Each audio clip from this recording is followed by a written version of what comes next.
آپ سے پوچھتا ہوں، ہماری تو کنیکٹیوٹی اور ہمارا نیٹورک تو بہت زیادہ ہے ٹیلی کی وجہ سے، عام دنوں میں ہفتے میں ایک آدمی 2 آدمی کے انتقال کی خبر آتی، لیکن کورونا کال میں ایک دن بھی ایسا نہیں گزرا جب روزانہ 5 6 لوگوں کی موت کی خبر آ رہی، فلاں کی بیوی کا انتقال ہو گیا کورونا کی وجہ سے، فلاں ساتھی کے والد کا انتقال ہو گیا کورونا کی وجہ سے، فلاں کے بڑے بھائی کا انتقال ہو گیا کورونا کی وجہ سے۔ سوچیں آپ، جب گنگا میں تیرتی لاشیں دکھائی جا رہی تھی، آپ جب جے سی بی اور کرین کے ذریعے قبرستان میں مسلمانوں کی قبروں کو دفنانا اور کھودنے کا منظر دکھایا جا رہا تھا آپ کو سوشل میڈیا، یہ ساری چیزیں آپ دیکھ رہے تھے، لیکن دیکھنے کے بعد آپ نے سدھرنے کی کوشش کی؟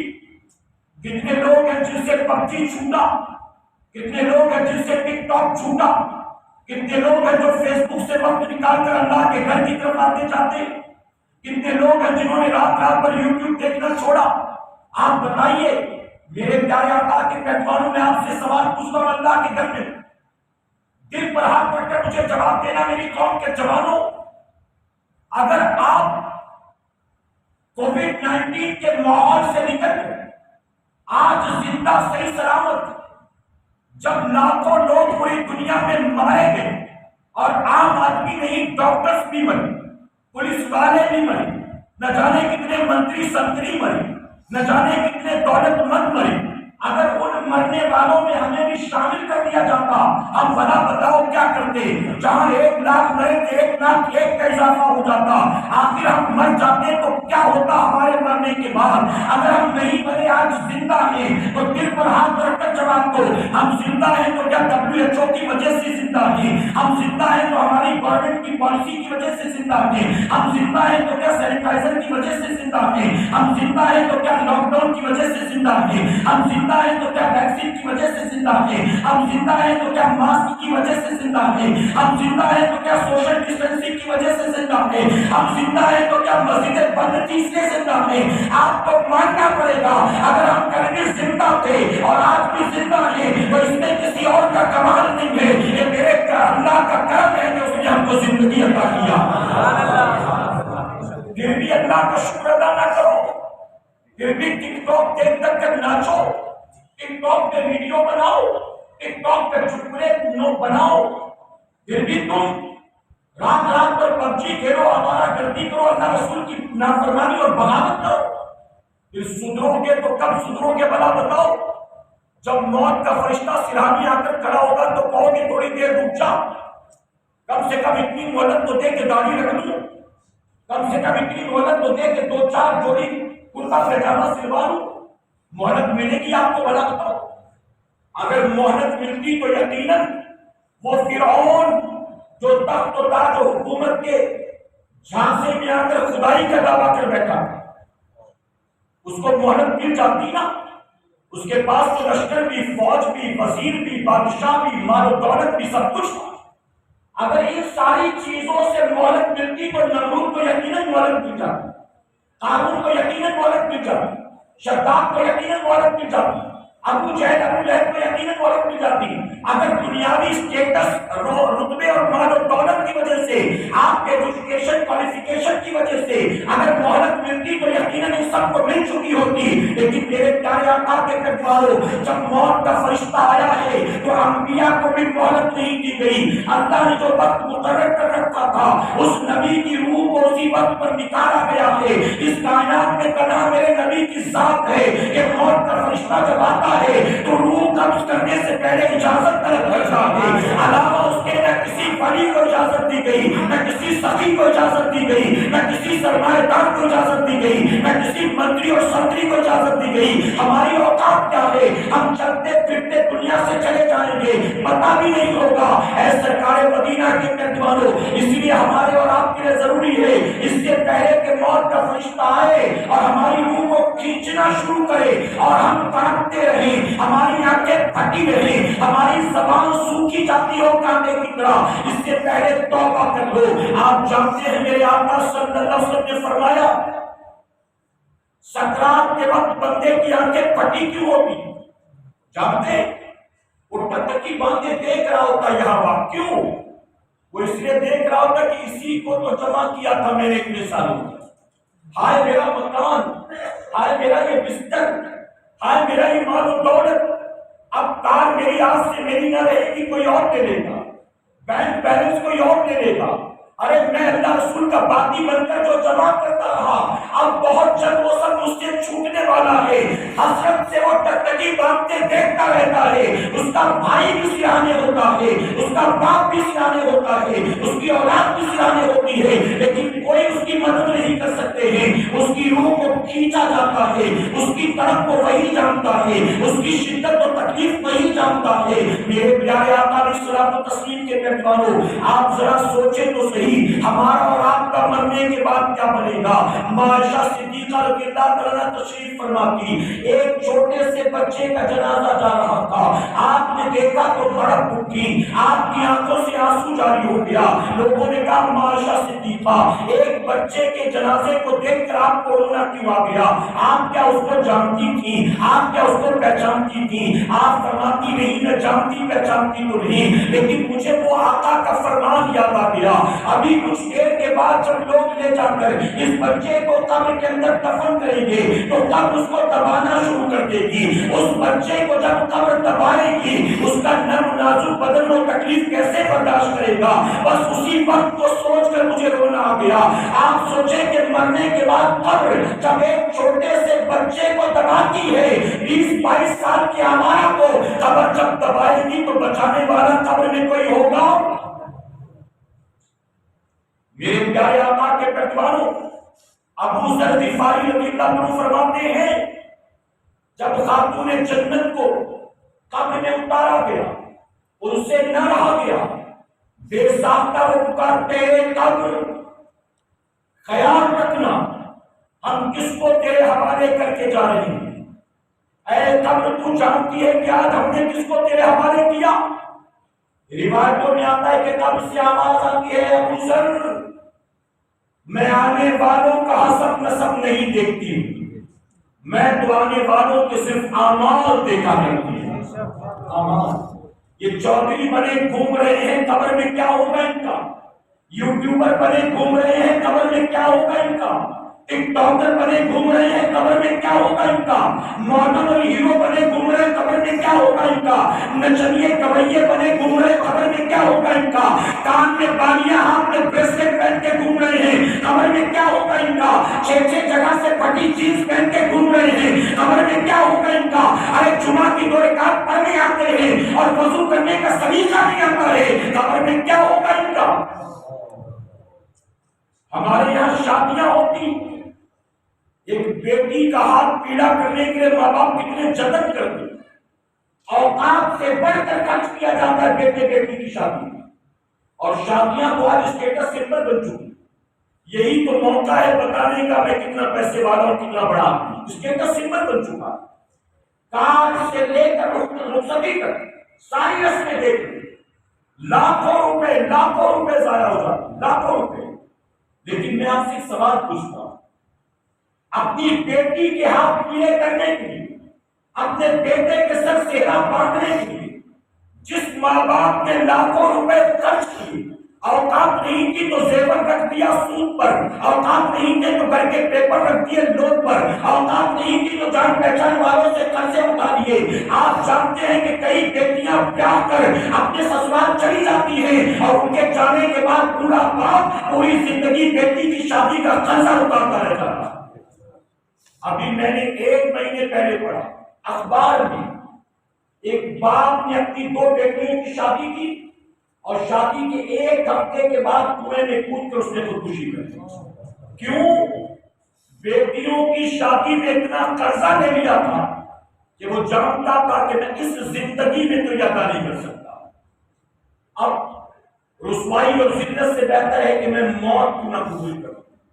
میرے پیارے آقا کے پیغمبروں، میں زراعت اپنے بیٹے بیٹی کی شادی میں ماں باپ لاکھوں روپے خرچ کرتے، لیکن انہی ماں باپ سے ذرا پوچھو کہ تم نے دلہن بنانے کے لیے بیٹی کو، دولہا بنانے کے لیے بیٹے کو لاکھوں خرچ تو کر دیا، لیکن یہ جب میاں بیوی رات آپس میں ملاقات کریں گے اور صبح جب ہوگی سو کر اٹھیں گے تو بتاؤ تم نے ان کو صبح اٹھ کر نہانے کا طریقہ بھی سکھلایا؟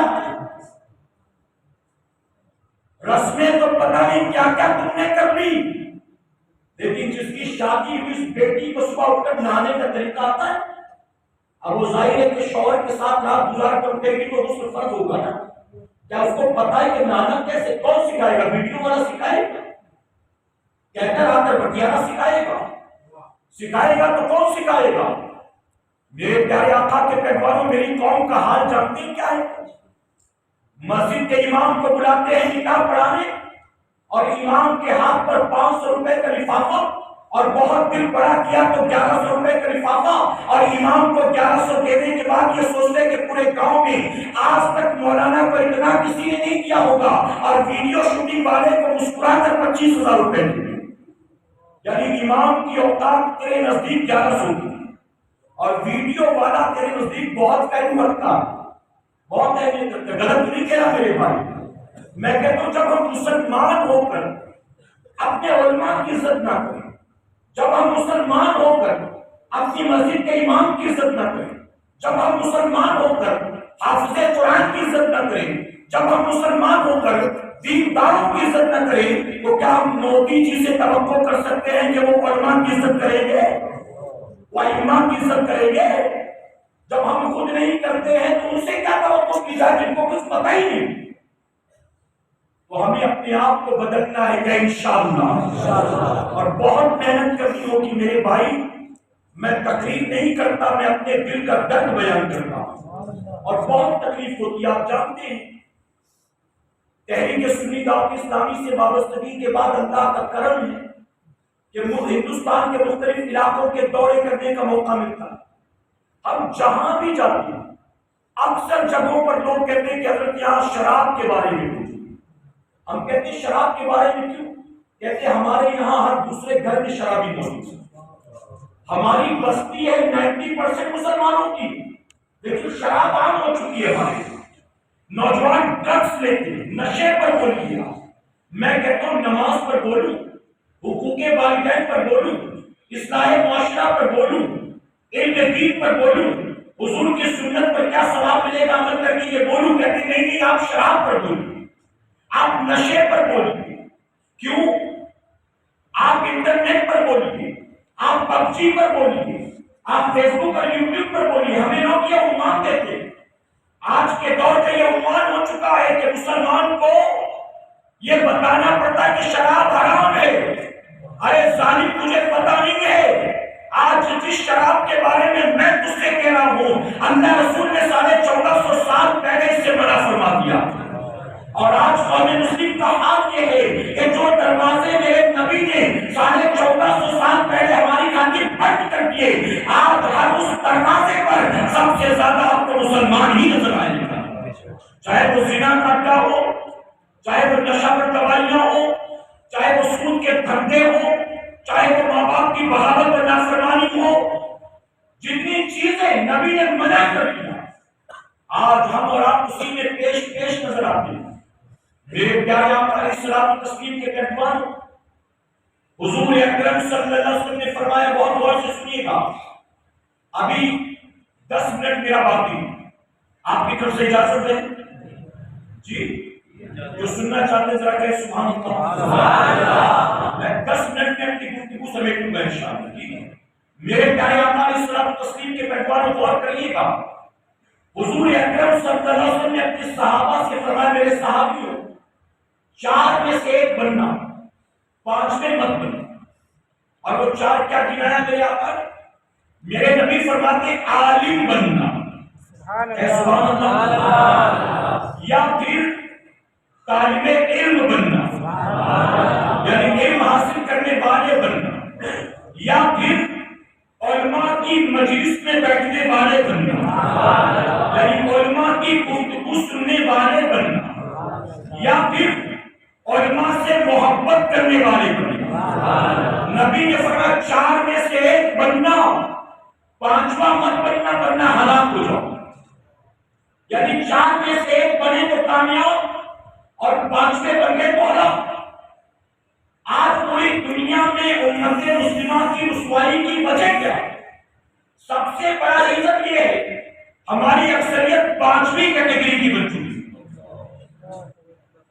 ہم میں کتنے عالم ہیں، ہم میں کتنے طالب علم ہیں؟ عالم بننے کے لیے 10 سال مدرسے کی خان چھاننی پڑے گی، ہر کوئی نہیں کر سکتا، چلو ٹھیک ہے، نبی نے اگلا راستہ دیا، طالب علم بن جاؤ۔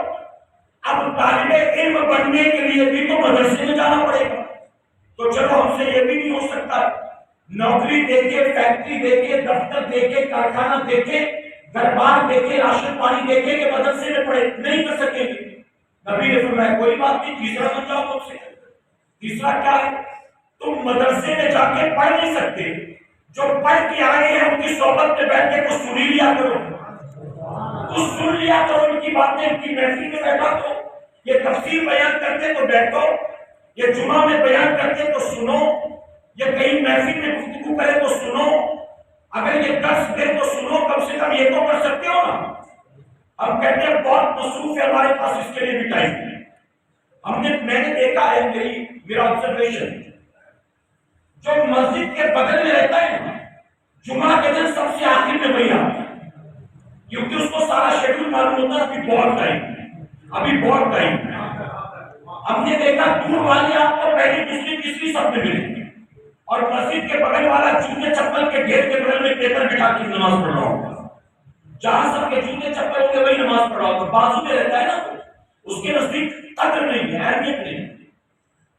تو آپ مسجد میں بھی جمعہ کا بیان سننے نہیں پسند کرتے، 1:30 بجے کی جماعت ہے تو چلیں گے 1:20 پر 25 پر خطبہ شروع ہوگا تو بیان کون سنے گا یار، اور باہر ہی بیٹھ جائیں گے، 2 رکعت پڑھیں گے، باقی کے 2 رکعت پڑھیں گے۔ کتنے ایسے ہیں جو گھڑی بھول کے بھاگ جاتے ہیں، اور کتنے ایسے جو اپنا بھول کے نہیں جاتے، مسجد کی ٹوپی لے کے چلے جاتے ہیں۔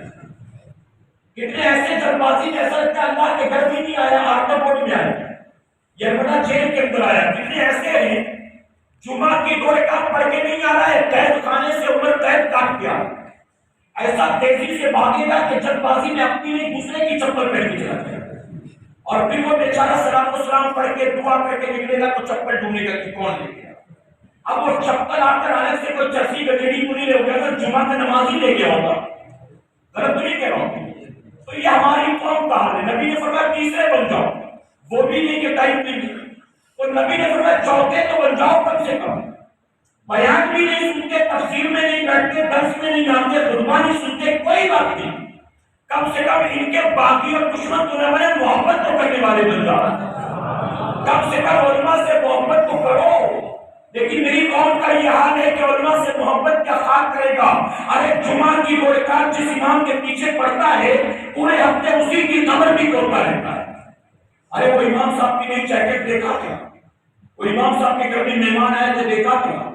امام کے گھر میں سالن پکے تو بھی پڑوسی کو حسد ہوتا ہے، لوگوں کو لگتا ہے 30,000 کما کے بھی مجھ کو بچتا نہیں، یہ امام صاحب 6,000 میں بھی ٹھاٹ سے زندگی گزارتے ہیں، ضرور کچھ اوپر کی کمائی ہوگی، دعا تعویذ کرتے ہوں گے، جھاڑ پھوڑ کرتے ہوں گے، وہ جو محفل میں جاتے وہاں موٹا لفافہ ملتا ہوگا۔ ارے اللہ دے رہا، تجھے کیا تکلیف ہوئی بنا؟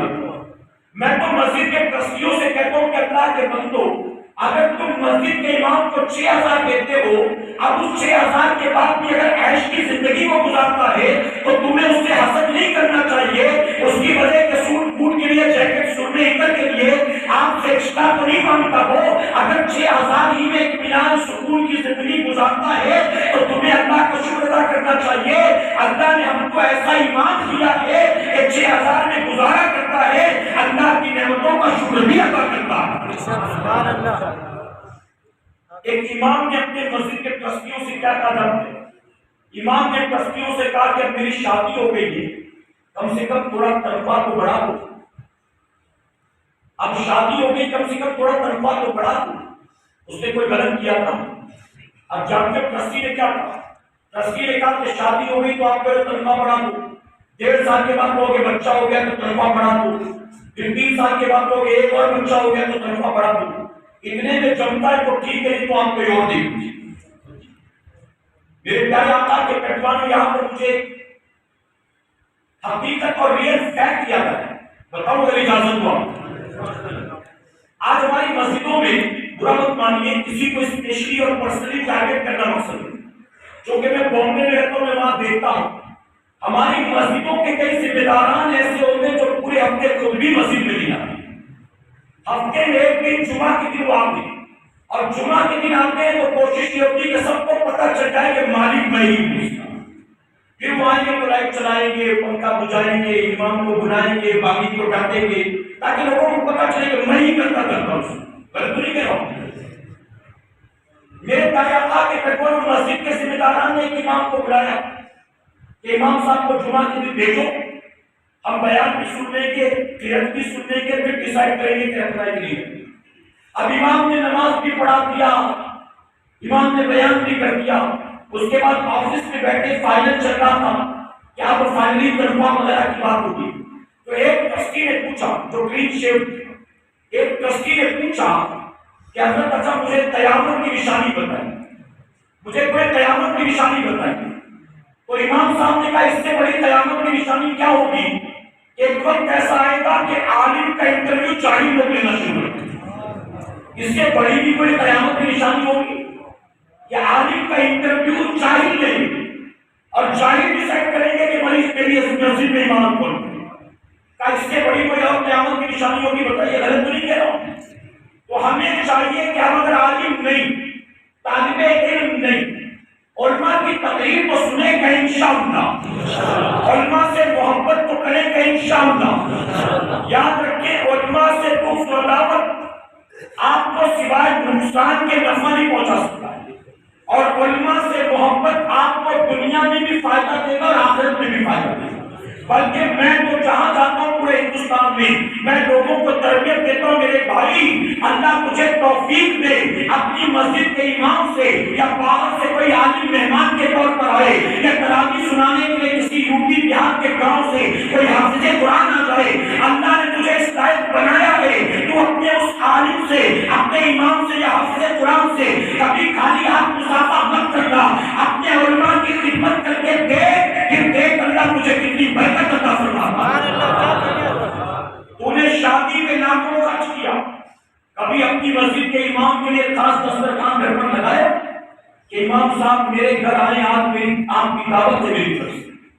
کبھی آپ نے کیا؟ میں کہتا ہوں کرو، دل خوش ہوگا، دل سے دعا نکلے گی، رب برکت عطا فرمائے گا۔ کوشش کر کے دیکھو، میرا مشورہ ہے، میں نہیں کہتا کہ یہ لازم ہے، کرو۔ آقا نے فرمایا، اور یاد رکھیں میں جن کی تعریفیں کرتا ہوں اس کی تعریف کو اس نے کیا ہے جس کی تعریف میں اللہ نے پورا قرآن نازل فرمایا۔ ان علماء کی تعریف میرے نبی نے کیا ہے، تو میرے پیارے آقا کے مہمانوں علماء سے محبت کرو، علماء کی خدمت کرو، علماء کے پاس رکا بیٹھا کرو، علماء سے دینی رہنمائی حاصل کرو، علماء سے دوستی کر کے اپنی آخرت کو سنوارنے کی کوشش کرو۔ اگر کسی یوٹیوبر کو دوست بنا لیا، کسی ٹک ٹاکر کو دوست بنا لیا، اور آپ کے مرنے کے بعد آپ کو کوئی فائدہ نہیں پہنچا سکے گا، اور اگر کسی حافظ اور عالم سے آپ نے دوستی کر لی، وہ قبرستان جب بھی جائے گا آپ کی قبر پر بھی جا کر فاتحہ پڑھے گا، وہ شب برات میں جائے گا آپ کی بھی مغفرت کی دعا کرے گا، اور جب بھی آپ آئے گا یقیناً اگر آپ نے 2-4 سال اس کے صحبت میں گزارا ہے آپ کو اپنی دعا میں کبھی نہیں بھولے گا۔ بلکہ میرے آقا نے تو یہاں تک فرما دیا، ایک عالم قیامت کے دن اپنی 7 پشتوں کو جنت میں لے کر جائے گا۔ جانتے ہو حضور غوث اعظم کی بارگاہ میں ایک نوجوان نے آ کر کہا کہ میں نے رات خواب میں دیکھا کہ میرے والد قبر کے عذاب میں میرے والد کے لیے دعا فرما دو۔ غوث اعظم نے کہا تیرے باپ نے کبھی میرے پیچھے نماز پڑھی تھی؟ اس نے کہا نہیں۔ آپ نے فرمایا کبھی وہ میری محفل میں آیا؟ اس نے کہا نہیں۔ آپ نے فرمایا کبھی اس نے مجھ سے ملاقات کی تھی؟ کہا نہیں۔ مجھ سے کبھی مسافر کیا تھا؟ کہا نہیں۔ کبھی میرے مدرسے کی دہلیز پار کی تھی؟ کہا نہیں۔ آپ نے فرمایا کبھی میرے مدرسے کی گلی سے گزرا تھا؟ تو کہا ہاں، ایک بار میرے والد جو تھے وہ آپ کے مدرسے کی گلی سے گزرے۔ غوث پاک نے فرمایا جا، تیرے باپ کا میرے مدرسے کی گلی سے گزرنا ہی اس کی نجات کا سبب بن جائے۔ تو مدرسے کی گلی سے گزر جائے تو غوث پاک قبر کے عذاب سے بچا لے۔ مدرسے میں آ جاؤ گے تو میرا کریم کتنا کرم فرمائے۔ جو مدرسے سے فارغ اپنے بیٹوں کی طرف کتنا فضل و کرم فرمائے گا. تو میری قوم کے جوانوں، آقا نے فرمایا 4 بننا، 5واں مت بننا. 5ویں بنو گے تو ہلاک ہو جاؤ گے. آج ہمارے ملک میں آپ جانتے ہو اسلام کے خلاف کیسی کیسی سازشیں ہو رہی ہیں. آپ چند جملے اشارتن بھی بہت پابندی لگتی ہے، اور وہ اوپنلی چیلنج کرے تو کوئی ان کا کچھ بگاڑ نہیں سکتا. آپ کے قتل کے منصوبے کو کوئی پابندی نہیں تھے. آپ کی بچوں کے حجاب پر نوچا چاہے کوئی پابندی نہیں تھے. آپ کی تعلیم پر نوچا چاہے کوئی پابندی نہیں تھے. میں کہتا ہوں مسلمانوں، یہ زندت رسوائی ہمارے مقدر میں کیوں ہے؟ اس کی وجہ جانتے ہو کیا ہے؟ اس کی وجہ خود ہماری بدعمالیاں ہیں، ہماری اللہ رسول کی نافرمانی اور بغاوت ہے.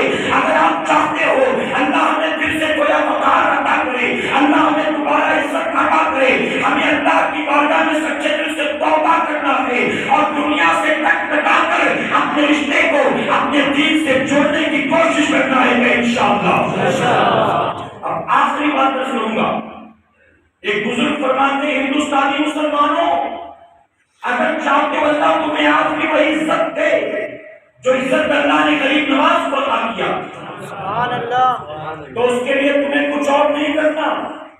فرماتے ہیں جس دن نماز فجر میں تمہاری آبادی کی مسجد میں اتنے لوگ جمع ہو جائیں گے جتنا جمعہ اور عیدین میں آیا کرتے ہیں، جس دن فجر میں اتنا مجمع آ جائے گا، اسی دن اللہ تمہیں وہ عزت دوبارہ عطا کر دے گا.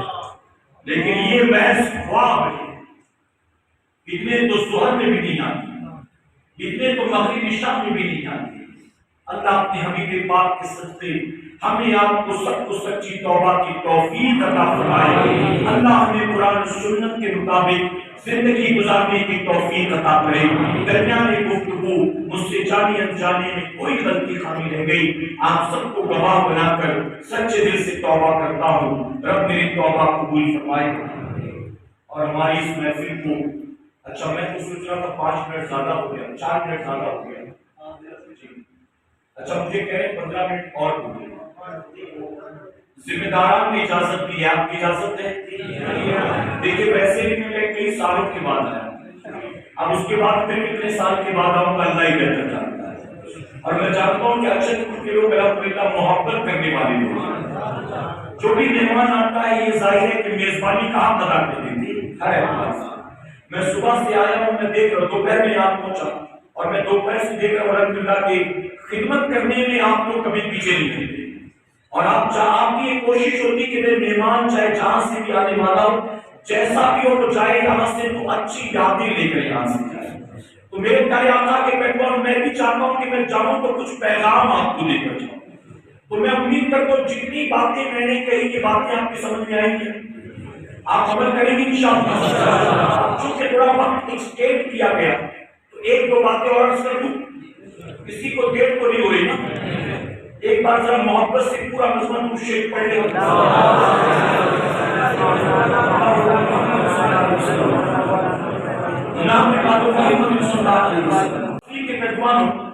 جو اسکول کالجز میں پڑھتے ہیں ان کے ایگزام کا وقت قریب آ گیا. کچھ لوگوں کے آن لائن ہوں گے، کچھ لوگوں کے آف لائن ہوں گے، لیکن جن جن کے ایگزامس ہیں وہ سب نے تیاریاں شروع کر دی. بتائیے ہم نے اور آپ نے اپنے آخرت کے امتحان کے لیے کوئی تیاری شروع کی ہے؟ آپ بتائیے یہاں جتنے موجود ہیں میں آپ سے پوچھتا ہوں، قیامت میں ہم سے اور آپ سے سب سے پہلے کون سا سوال کیا جائے گا؟ جی جو پڑھتے ہیں وہ بھی جانتے ہیں اور جو نہیں پڑھتے وہ بھی جانتے ہیں کہ قیامت میں سب سے پہلے حساب ہوگا کس کا ہوگا؟ کتنا چھوڑ کر آیا یہ پوچھا جائے گا. سیونگ اکاؤنٹ کتنے تھے، ریٹرن فائل کرتا تھا کہ نہیں کرتا تھا، اپنے پیچھے بچوں کو غریب اور فقیر بنا کے تو نہیں آیا، مکان 3 منزلہ کیوں نہیں بنایا تھا، ارے بنایا ہی تھا تو رنگ کیوں لگایا، ٹائلس کیوں نہیں لگایا تھا. یہ سوال ہوگا؟ کوئی سوال نہیں ہوگا. زندگی پر سائیکل پر کیوں گھوما، بائک کیوں نہیں دی، پوچھے گا کوئی؟ نبی فرماتے قیامت میں تم سے سب سے پہلے نماز کا حساب کیا جائے گا. اور بتائیے اسی میں ہم سب سے کچے ہیں کہ نہیں ہیں؟ کچے ہیں نا. آپ ذرا دیکھو یو پی میں، راجستھان میں اور کئی اسٹیٹس ایسے جن اسٹیٹس میں مسلسل کئی ایگزامس ہوئے، لوگوں نے تیاریاں کی، سفر کیا، پیسہ خرچ کیا، وقت خرچ کیا، ایگزام دیا۔ ایگزام دینے کے بعد گورنمنٹ کی طرف سے اناؤنسمنٹ ہوا کہ پرچہ چونکہ لیک ہو گیا تو یہ ایگزام جو ہے کینسل، اب اس کی کوئی ویلیو نہیں، پھر سے ایگزام دیا جائے۔ اگر کسی امتحان کا، 10th کا، 12th کا، ڈگری کا، کسی بھی ایگزام کا پرچہ لیک ہو جائے تو کیا ہوتا ہے؟ ایگزام کینسل ہو جائے۔ ابھی میں راجستھان جا کر آیا، وہاں پر ہمارے ایک ساتھی نے بتایا کہ اسکول کے ٹیچرز کی بھرتی نکلی تھی، اور اسکول کے ٹیچرز کی جو ویکینسی نکلی تھی وہ اتنی تھی، ایگزام دیا اتنے لوگوں نے، اور ایگزام کے بعد میں پتا چلا کہ پیپر آلریڈی لیک ہو چکا تھا، تو اب اس ایگزام کی کوئی ویلیو نہیں ہے، اب دوبارہ ایگزام ہوگا۔ میں تیاری کر کے بیٹھا ہوں، 3 مہینے ہو گئے، اب تک ایگزام کی ڈیٹ بھی نہیں آئی، اور پھر بتاتے بتاتے اس بندے نے بتایا کہ جو پرچہ لیک ہوا تھا اس کا 450 کروڑ کا اسکینڈل نکلا۔ میں نے کہا ایک ٹیچر کی بھرتی کا پرچہ لیک ہوا، 450 کروڑ کا اسکینڈل؟ کہا ہاں، بہت بڑا ریکٹ ہے، نیچے سے اوپر تک لوٹنگ ہوا، ایک آدمی پیپر دینے کے لیے 2 لاکھ، کسی سے 4 لاکھ، کسی سے 8 لاکھ، اس طرح سے 450 کروڑ کا اسکینڈل ہے۔ میں کہتا ہوں دنیا کے امتحان کا ایک پرچہ لیک ہو جائے تو ایگزام دوبارہ ہوتا ہے، پڑھنے والے کی ساری محنت برباد ہو جاتی ہے۔ میرے آقا کا کتنا بڑا کرم اور احسان ہے ہم پر اور آپ پر۔ میرے دادا قبر میں جا چکے، وہاں کیا امتحان ہوگا اب تک آ کر بتایا نہیں ہے، ابا بھی چلے گئے آ کر بتایا نہیں ہے، اور دادا بھی چلے گئے آ کر بتایا نہیں ہے، لیکن میرے نبی نے کتنا احسان فرمایا ہے کہ 1450 سال پہلے میرے آقا نے قبر کے امتحان کا پرچہ بھی دے دیا ہے، جواب بھی دے دیا ہے، اور رزلٹ بھی بتا دیا۔ 3 سوال پر تیرے نجات کا دار ہوگا، 3 سوال پر۔ سوال یہ ہوگا، جواب یہ ہوگا، جواب دے گا تو انعام یہ ہوگا، جواب نہ دے سکا تو عذاب یہ ہوگا۔ نبی نے سب کچھ بتا دیا، لیکن اس کے باوجود بتاؤ کتنے لوگوں نے تیاری کر رکھی، کتنے لوگوں نے؟ میرے پیارے آقا کے پیغمبر وہ لوگ جن کی زبانیں یہاں بڑی چلتی ہیں چبر چبر، جب جائیں گے قبر میں تو تانا لگ جائے گا زبان۔ بلکہ میں تو کہتا ہوں کہ ہمارے وہ دولت مند لوگ جن کے گھر میں اے سی، جن کے دفتر میں اے سی، جن کے کار میں اے سی، جن کے کانفرنس روم میں اے سی، ارے جہاں کھانے بیٹھے ڈائننگ ایریا میں اے سی، جو اے سی کے بغیر دنیا میں رہ نہیں سکتا، اس کی بھی قبر میں اے سی کی تیسی ہونے والی ہے۔ بتائیے ہے کہ نہیں ہے؟ تو آپ ذرا سوچیں کہ ہمارا کیا انجام ہونا، ہمارا کیا؟ میرے پیارے آقا علیہ الصلوۃ والتسلیم کے پیغمبروں، نبی نے امتحان کا پرچہ بھی دے دیا، جواب بھی بتا دیا۔ ان کے بچے 5 سال کے پچھلے 5 سالوں کے پرچے لے کے بیٹھتے تیاری کر دی کہ پچھلے 5 سال بورڈ کے ایگزام میں کیا کیا آیا ہے، کلاسز کی طرف سے مجھ کو اس کی تیاری کا حکم دیا گیا ہے۔ میں اس کو 5 سال کے پرچے لے کر بیٹھا ہوا ہے کہ کیا کیا آ چکا ایگزام میں، میں اس کو پڑھ لیتا ہوں۔ نبی نے 3 سوال بتایا، 3 سوال کا جواب بھی بتا دیا، ہم نے کون سی تیاریاں کر رکھی ہیں۔ اے سرکار مدینہ کے کٹواروں، ایک اللہ کے ولی جو پہاڑ پر رہتے تھے، ایک دن بیٹھے ساروں کا ہو رہے تھے، ایک بندے نے ان کو دیکھا تو پوچھتا ہے حیرت سے، بابا آپ رو رہے ہیں، آپ کے پاس تو لوگ روتے ہوئے آتے ہیں، مسکراتے ہوئے جاتے ہیں، پریشان حال آتے ہیں، خوشیاں لے کر جاتے ہیں، آج آخر آپ رو رہی ہیں، آپ کے رونے کی وجہ کیا ہے؟ تو جانتے اس بابا نے کیا کہا تھا؟ اس بابا نے کہا 30 سال ہو گیا کہ دنیا کو ٹھوکر مار کے پہاڑ پر آ کر بیٹھا ہو تاکہ دنیا سے کٹ کر اللہ اللہ کرو۔ 30 سال میں میرے پاس نہ جانے کتنے آتے ہیں، کوئی بیوی کے لیے دعا کرواتا ہے، کوئی اولاد کے لیے دعا کرواتا ہے، کوئی روزی کے لیے دعا کرواتا ہے، کوئی ترقی کے لیے دعا کرواتا ہے، کوئی ٹرانسفر کے لیے دعا کرواتا ہے، کوئی شادی کے لیے دعا کرواتا ہے، کوئی مصیبت سے نجات کی دعا کرواتا ہے۔ 30 سال ہو گئے ہیں میں دنیا چھوڑ کر پہاڑ پر آ کر بیٹھا ہوں، لیکن آج رونے کی وجہ یہ ہے کہ جس دنیا کو میں چھوڑ کے آیا ہوں، ان 30 سالوں میں میرے پاس لوگ وہی دنیا مانگنے کے لیے آئے، ایک بھی آج تک آخرت کا سوال کرنے نہیں آیا ہے۔ لاش لی. علماء کے پاس بھی لوگ آتے ہیں دعا کروانے. کیا دعا؟ حضرت دعا کریے بیٹے کا لاش کلیئر پاس ہو جائے. حضرت دعا کریے بیٹی 10th میں اچھے نمبر پر پاس ہو جائے. حضرت دعا کریے میری بیٹی نیٹ کی تیاری کر رہی ہے. حضرت دعا کریے میرا بیٹا انجینئرنگ کی تیاری کر رہا ہے. ہر ماں باپ آ کر اپنی اولاد کے لیے دعا کرواتے ہیں. کوئی رشتوں کے لیے کرواتا ہے, کوئی نوکری کے لیے کرواتا ہے, کوئی برکت کے لیے کرواتا ہے, کوئی محبت کے لیے کرواتا ہے, کوئی شادی بیاہ کے لیے کرواتا ہے, کوئی امتحان کی کامیابی کے لیے کرواتا ہے. آج تک کوئی ماں ایسی نہیں آئی, کوئی باپ ایسا نہیں آیا جس نے آ کر یہ کہا حضرت دعا کر دیجیے میرا بیٹا قبر کے امتحان میں پاس ہو جائے, میرا بیٹا محشر کی رسوائی سے بچ جائے, میرا بیٹا قبر کے عذاب سے بچ جائے. ہر ماں باپ اپنے لیے بھی زندگی بھر دنیا جمع کرتے ہیں, اپنی اولاد کو بھی مرنے سے پہلے دنیا کا لالچی کتا بنا کر مرتے ہیں, اور نتیجہ یہ ہوتا ہے جب باپ مرنے کے بعد لاکھوں چھوڑ کر جاتا ہے تو بیٹا بیٹھے بٹھائے لکڑی تو بن جاتا ہے, لیکن قبر پر پہنچ کر باپ کے لیے فاتحہ کرنے کی تمیز نہیں ہوتی. اب شب برات میں آئیں گے قبرستان تو آنے کے بعد دوستوں سے کہیں گے یار ابا کی یہ والی قبر ہے کہ وہ والی ہے, یاد نہیں آتی. غلط تو نہیں کہہ رہا ہوں میں, چونکہ باپ ایسا الجھا کے گیا تھا کہ فرصت ہی نہیں ملی دنیا سے کہ قبرستان میں آتا. ابا قبرستان میں پہنچ کر کہے گا یار بہت دن کے بعد آیا, سمجھ نہیں آ رہا یہ والی ہے کہ وہ والی ہے. غلط تو نہیں کہہ رہا ہوں میں قبرستان جاتا ہوں جب بھی موقع ملتا ہے.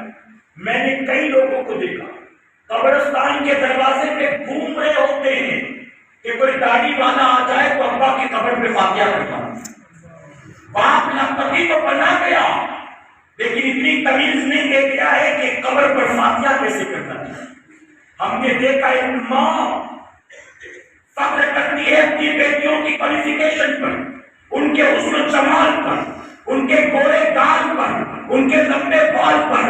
اپنی بیٹیوں کو سجا سنوار کر وہ شادی بیاہ میں لے جاتی ہے اور دکھانا چاہتی ہے کہ دیکھو میری بیٹیوں کو, میری بیٹیاں سے خوبصورت نہیں پڑھی لکھی بھی ہے.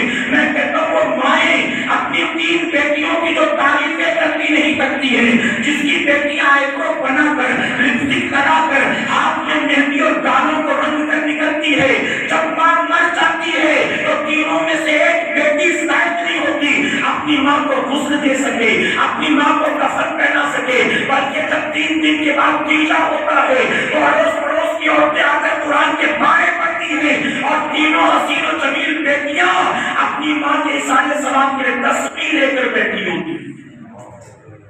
کیا لے کے جا رہے ہو, کیا دے کے جا رہے ہو؟ مرنے سے پہلے غور کر لینا. تم زندگی بھر بھاگو گے دنیا کے پیچھے تو تمہاری اولاد تمہارے لیے صدقہ جاریہ نہیں بنے گی. تو پہلے خود بن جا اپنے باپ کے لیے صدقہ جاریہ, تیری اولاد کو اللہ خود تیری آنکھوں کی ٹھنڈک بنا دے گا. نہ تجھے تمیز ہے نہ اسے شعور. اب آخری بات اگر اجازت ہو, 15 منٹ کے لیے کہا گیا, حالانکہ جب کہا گیا تھا تو 50 ہوئے, وہ ابھی 5 منٹ باقی, اجازت دے آپ کی. بس یہ آخری روایت, آپ تھکے تو نہیں. میرے پیارے آقا علیہ الصلوۃ والتسلیم کے پیٹوان, اب جاتے جاتے اس کو دل کے میاں خانے میں ساتھ لے کر جانا اور گھر جا کر بھی بتانا ہے کہ انشاءاللہ. سیدنا موسیٰ علیہ السلام کی بارگاہ میں بنی اسرائیل کی ایک عورت آ کر عرض کرتی ہے. مکاشفۃ القلوب میں امام غزالی رحمۃ اللہ نے اس واقعے کو نقل فرمایا. فرماتے وہ عورت آ کر کہتی ہے اللہ کے نبی میں فلاں بستی کی رہنے والی ہوں, فلاں خاندان سے میرا تعلق ہے, اللہ نے میرے خاندان کو مجھے بہت عزت دی, مجھ سے ایک گناہ ہو چکا ہے, آج آپ کو گواہ بنا کر اس گناہ کا توبہ کرنا چاہتے ہیں, آپ دعا کرتے کہ اللہ میرے گناہ کو معاف فرما. موسیٰ علیہ السلام فرماتے بتا تو نے کیا گناہ کیا؟ عورت کہتی ہے کہ مجھ سے گناہ نہ پوچھے, بس دعا کرتے کہ اللہ میرا گناہ معاف فرما. موسیٰ علیہ السلام فرماتے جب تک تو بتاتی نہیں میں تیرے لیے دعا کرنے والا ہوں. وہ عورت کہتی کہ بس دعا کرتے اتنا ہی کافی, مجھ سے نہ پوچھے کہ میں نے کیا پاپ کیا. آپ فرماتے یا تو بتاؤ یا تو نکل جا. آخرکار مجبوراً اس عورت نے اپنا گناہ بیان کیا. وہ عورت کہتی اللہ کے نبی سننا ہی چاہتے تو سنے, میری اب تک شادی نہیں ہوئی، اللہ نے مجھ کو بہت عزت دی، اڑوس پڑوس کے لوگ مجھے ادب کی نظروں سے دیکھا کرتے تھے۔ ایک دن اچانک شیطان مجھ پر غالب آیا، میرے نفس کو بہلایا، میں اپنے آپ کو روک نہ سکی۔ میں نے ایک نوجوان کو گناہ کی دعوت دی، لوگوں سے نظریں بچا کر رات کے اندھیرے میں وہ میرے کمرے میں آیا، ہم دونوں نے رات بھر مل کر اللہ کی نافرمانی کی۔ صبح کا اجالا ہونے سے پہلے وہ لوگوں سے بچ بچا کر گھر چلا گیا۔ میں جب صبح سو کر اٹھی، لوگوں نے مجھے پھر عزت کی نظر سے دیکھا۔ رات کے اندھیرے میں میں نے جو گناہ کیا، کانوں کان کسی کو گناہ کی خبر نہ ہوئی۔ اللہ نے میرے گناہ پر پردہ ڈالا اور دنیا نے مجھے پھر اسی عزت کی نظر سے دیکھا۔ وہ کہتی ہے ایک دن، دو دن، تین دن، ہفتہ، 10 دن، مہینے گزر گئے۔ چند مہینوں کے بعد مجھے احساس ہوا کہ رات کے اندھیرے میں جو میں نے گناہ کیا تھا، اس گناہ کی وجہ سے میں حاملہ ہو چکی۔ اب میں گھبرا گئی، اب تک تو پاپوں پر پردہ پڑا تھا، اب ظاہر ہو جائے گا۔ اب میں کیا کروں سمجھ میں نہیں آ رہا۔ شیطان نے مجھے مشورہ دیا ہے، عورت اگر چاہتی ہے کہ تیرے گناہ پر پردہ پڑا رہے تو اس آبادی سے نکل کر کہیں ایسی جگہ چلی جا جہاں تجھے کوئی جانتا پہچانتا نہیں، وہاں اس بچے کو جنم دے اور اس کے بعد واپس چلی جا۔ وہ کہتی ہے میں نے شیطان کا مشورہ قبول کیا، ایک جنگل میں چلی گئی۔ اس جنگل میں میں نے اپنے 9 مہینے کی مدت گزاری، ایک بیٹے کو جنم دیا۔ بیٹے کی ولادت کے بعد میں اس کو دودھ پلاتی رہی۔ اب میں نے ارادہ کیا واپس آنے کا، تو میرے سامنے ایک مصیبتوں کا پہاڑ تھا۔ میں واپس تو جانا چاہتی تھی، لیکن سوال یہ تھا کہ اس بچے کا کیا ہو؟ اگر اس کو چھوڑ کر جاتی ہوں تو جنگلی درندے کھا جائیں، یا تو بھوک پیاس سے مر جائے۔ اب میں اس کا کیا کروں؟ لے جاؤں گی تو بدنامی، نہ لے جاؤں گی تو مر جائے گا، کیا کروں؟ شیطان نے بھی مجھے مشورہ دیا ہے، عورت اگر چاہتی ہے تیرے گناہوں پر پردہ پڑا رہے تو اولاد کی محبت میں مت پڑ۔ جیسے اکیلے میں اس کو جنم دیا، ویسے ہی اکیلے میں اس کا گلا گھونٹ۔ عورت کہتی ہے شیطان کا مشورہ پھر میں نے قبول کر لیا، اپنے ہی بیٹے کا میں نے اپنے ہاتھوں سے گلا گھونٹ دیا، قتل کر کے میں نے دفن کیا اور دفن کر کے واپس چلی گئی۔ لوگوں نے مجھے پھر عزت کی نظر سے دیکھا۔ ایک طویل عرصہ گزر چکا ہے، اے اللہ کے نبی کسی کو خبر نہیں ہے کہ میں نے کتنے بڑے بڑے پاپ کیے ہیں۔ ہر کوئی مجھے آج بھی اسی عزت کی نظر سے دیکھتا ہے، لیکن آج اچانک میرا ضمیر جاگا ہے، میرا دل پکار پکار کر یہ کہتا ہے اے عورت دنیا میں تو تیرے عیبوں پر پردہ پڑا رہا، لیکن قیامت کے دن اللہ ایک ایک کر کے تیرے سارے عیبوں سے پردہ اٹھائے گا۔ جب بتا تیری رسوائی کا کیا ہوگا، تب تیری ذلت کا کیا ہوگا۔ اے اللہ کے نبی اس لیے میں نے اللہ کی بارگاہ میں توبہ کر لی ہے اور چاہتی ہوں کہ آپ دعا کر دیں تاکہ اللہ میرا گناہ معاف فرما دے۔ اتنا سننا تھا، موسیٰ علیہ السلام کو جلانا گیا، اللہ کے نبی نے اپنے چہرے کو پھیر دیا، آپ نے ڈانٹتے ہوئے کہا اے عورت اس سے پہلے کہ اللہ کا عذاب تجھ پر نازل ہو فوراً میرے کمرے سے باہر نکل جا۔ وہ عورت روتی رہی، اللہ کے نبی اس کو ڈانٹتے رہے، اس نے کہا میری معافی کے لیے دعا کر دیں۔ آپ نے فرمایا نکل جا ورنہ دھکے مار کر نکال دوں گا۔ آخرکار روتی پھرتی آپ کے کمرے سے باہر چلی گئی۔ ابھی چند قدم اس کا جانا تھا کہ جبرائیل علیہ السلام تشریف لاتے ہیں۔ جبرائیل علیہ السلام نے آ کر عرض کیا اے کلیم اللہ، اللہ فرماتا ہے موسیٰ سے یہ پوچھو آخر اس عورت کے لیے دعا کیوں نہیں کی؟ اگر میرا کلیم دعا کر دیتا تو اس کا کیا جاتا؟ موسیٰ علیہ السلام فرماتے ہیں جبرائیل تو نے نہ دیکھا کتنے بڑے بڑے پاپ کر کے آئی تھی، وہ چاہتی ہے کہ اللہ اس کو معاف کر دے، اس کا گناہ معافی کے لائق نہیں ہے، اس کو ہرگز معاف نہیں کیا جائے گا، اس لیے میں نے اس کو نکال دیا۔ اب سنو اور غور سے دل کے نیا خانے میں جگہ دو اور زندگی بھر میری باتوں کو یاد رکھنا۔ اب جانتے ہیں جبرائیل علیہ السلام نے کیا عرض کیا؟ عرض کرتے ہیں اللہ کے نبی اللہ فرماتا ہے کیا میں موسیٰ کو یہ نہ بتا دوں اس عورت سے بڑا بھی کوئی گناہگار ہے؟ موسیٰ علیہ السلام حیران، اس عورت سے بڑا گناہگار کون ہو سکتا ہے؟ جبرائیل علیہ السلام عرض کرتے ہیں اللہ فرماتا ہے اس عورت سے بڑا گناہگار وہ مسلمان ہے جو جان بوجھ کر اپنی ایک وقت کی نماز کو قضا کر دیتا ہے۔ اللہ اکبر! اے میری قوم کے جوانوں، فجر چھوڑنے والوں سوچو تم کہاں ہو، ظہر چھوڑنے والوں سوچو تم کہاں ہو، عصر مغرب عشاء چھوڑنے والوں سوچو تم کہاں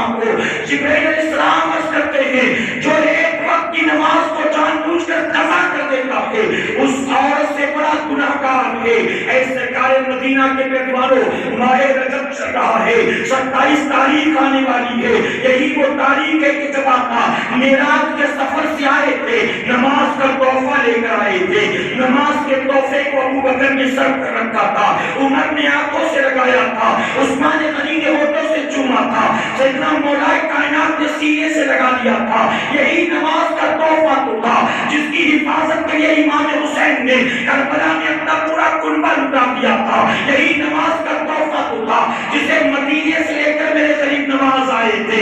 آج ہم نے نبی کے تحفے کو اٹھا کر پیٹ کے پیچھے پھینک دیا ہے، نہ فجر کی پرواہ ہے، نہ ظہر کی فکر ہے، نہ اثر مغرب کا کوئی ٹینشن ہے۔ اے سرکار مدینہ کے پیغمبروں، آج اس محفل سے اٹھنے سے پہلے ہمیں سچی توبہ کرنا ہے، ہمیں عہد کر کے اٹھنا ہے۔ آج کے بعد بس چھوٹتی ہو تو چھوٹ جائے، ٹرین چھوٹتی ہو تو چھوٹ جائے، نوکری جاتی ہو تو چلی جائے، کسٹمر بھاگتا ہو تو بھاگ جائے، ایک وقت کی نماز کو قضا نہیں کریں گے۔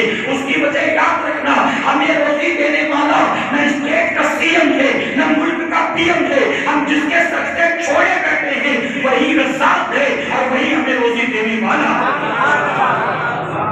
تو طے کرے کہ ہمیں آج سے نماز کی پابندی کرنی ہے انشاءاللہ۔ ابھی عشاء باقی اور ہمیں ابھی سے شروع کرنا ہے کہ انشاءاللہ، یہ نہیں کہ کل سے، فجر سے، جمعہ سے، نہیں، ابھی سے کہ انشاءاللہ۔ اللہ اپنے حبیب پاک کے صدقے ہمیں آپ کو سب کو کہنے سننے سے زیادہ عمل کرنے کی توفیق عطا فرمائے۔ درمیان گفتگو مجھ سے جانے انجانے میں کوئی